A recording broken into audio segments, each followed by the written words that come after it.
Depuis quelques années, j'ai mis en place le fait de rencontrer chaque porteur de projet, chaque entreprise, de manière à déployer l'emploi sur la ville, pérenniser l'attractivité sur la commune et générer de l'emploi. Nous avons un exemple qui est l'enseigne Lidl qui a transféré sur la ville.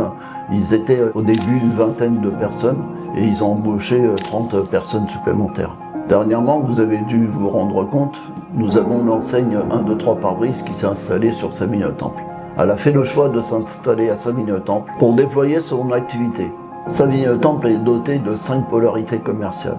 La stratégie que j'ai mise en place permet aujourd'hui d'avoir une attractivité et une diversité de commerce. Chaque polarité commerciale ont été pensées et imaginées de manière à pouvoir amener du service et des métiers de bouche en bas d'immeuble. Vous avez notamment aux Fontaines une boulangerie, un bar tabac brasserie, une supérette, du service comme l'auto-école, agence immobilière.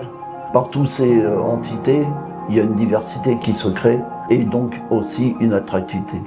À Savigny-le-Temple, il est très important pour nous d'engager un dialogue de qualité avec les bailleurs sociaux, d'une part, et les habitants.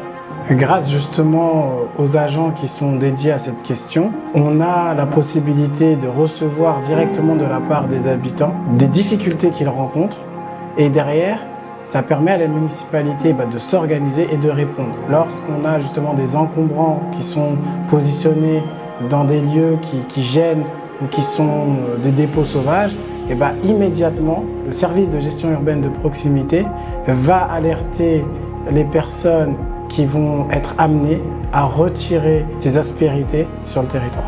Notre but à Savigny-le-Temple, c'est de répondre aux besoins des habitants. Pour répondre à ces besoins, la première des choses, c'est la proximité. Être intransigeant sur la propreté, et nous y sommes très vigilants.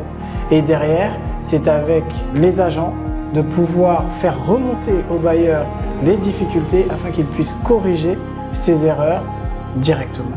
Alors un exemple significatif d'engagement que la municipalité va prendre pour soutenir le pouvoir d'achat des habitants, il est très clair, nous n'allons pas augmenter la part communale de la taxe foncière.